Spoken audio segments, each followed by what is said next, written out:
Okay, wanted to come on real quick, just a quick video today, something that kind of, I don't know, hit my mind today, especially for people that maybe don't cruise as often, new to cruising, any of the above. We always know that, you see on all the forums that booking ship excursions is the safest way to make sure you're back on the ship, and we're definitely heed that advice as well. We typically do the same.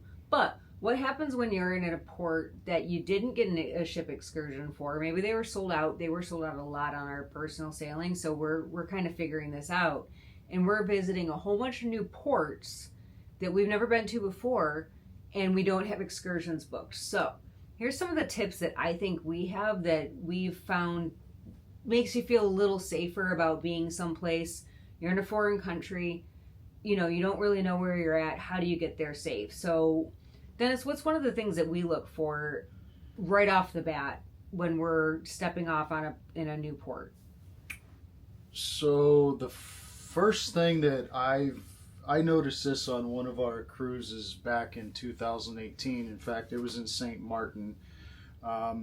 We had to do our own self-guided one. And what I had noticed was, I noticed this right away, that the whole back side of the port was fenced off, barbed wire and razor wire on top, with a policeman at an electronic gate. Yeah. So what had to happen was any taxi driver, tour bus that needed to come into the port to pick somebody up or work directly for the port or was working for the cruise line, they actually had to scan in their own personal badge before they could get inside the port. Yep. So that made me feel a lot better right out of the gate there. And then coming back, which this kind of leads into two things here, but I'll go into coming back first. When you get back to the port, the taxi driver had to show their badge. Everybody in the van or bus had to show their tag or their cruise card in order for that thing to pass. So that's one of the ports right there that makes me feel safer. But the thing is when you're out there, you don't know if a cab's going to be there during the afternoon to take you back. So I'm very cautious about that. And one of the questions that I asked in St. Martin, how many round trips are you making today? Where's the pickup point? Can we call you? Just stuff like that. Mm-hmm. That port in particular, they had shuttles running to Orient Beach all day long. Yeah, they did. It was not a problem to get a cab going back. And it was the same in Barbados today. They had taxi stops. You had some right at the port, and then you had them again at the beach we went to. We went to Carlisle Beach, and there was a taxi station. So I think was the long way of saying stick to the taxis that are right at the ports. Maybe someone else has had a different experience, but I've also been on taxis where they're just yelling at people off the street, hey, do you need a ride down to the port? Me personally, I would not jump in a car like that. We were in them and know they were vetted, so it would have been okay. But with that said, that's where we really kind of watch, especially a new port. Stick to the taxis that are right at the port. 9 times out of 10, that's going to be a safer bet. I feel a lot more confident doing it that way. When we were in Tortola back on Sunday, we kind of got wrangled into a cab because we wanted to go to this beach. We got wrangled in and I'm not feeling good about it. Dude's talking about passports and we got to go over this bridge. It wound up he was joking. I didn't find him real funny. In fact, I was getting kind of PO'd. And then he pulls into this dirt road and we go to these mangroves and there's no water. He goes, here you go, everybody. Here's your beach. You owe me $20. And I'm ready to flip out. Because one, the first question we asked was, where's there an ATM? We gotta grab some cash. Oh, don't worry about it. We got cash out there. You can split. Do you?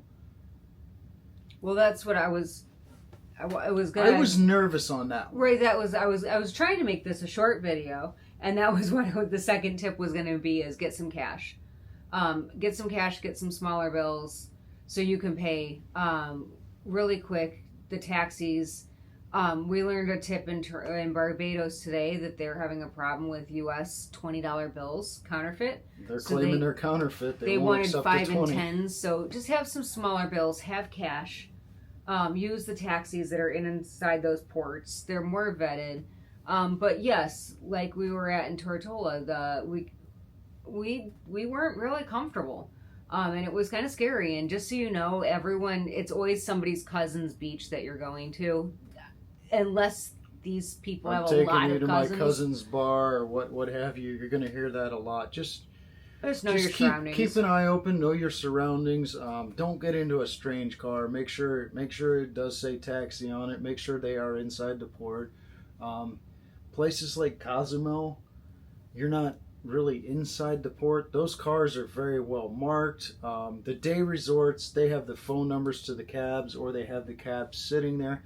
We've never had a problem in Cozumel because you're on a little island. How far can they take you, really? You know, you're walking back to the ship if they dump you off somewhere. They're very well marked taxis and things like that. That wasn't a problem. But honestly, and I think now that I've gained a lot of confidence on this particular cruise that we can go ahead and keep doing this if we can't book one through the cruise line, because we saved a ton of money today doing what we did. I mean, that might not be the best answer if you're a first-time cruiser and stuff like that until you get used to it, or if you prefer to stick to some of the cruise lines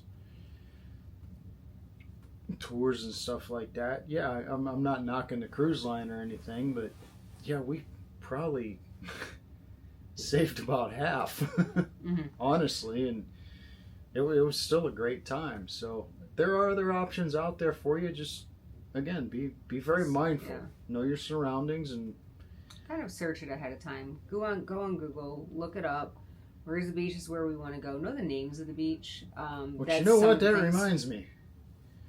We got to start Googling Martinique tonight because we got to figure out what we're doing tomorrow. Yep, let's go do that. Because I heard that downtown doesn't look that great, and I also heard there's a $7 ferry over there that can take you to another beach. It's right there at the port, so we're going to check that out, and we'll make a video on that tomorrow and let you know how it went. Sounds good. Appreciate you stopping by.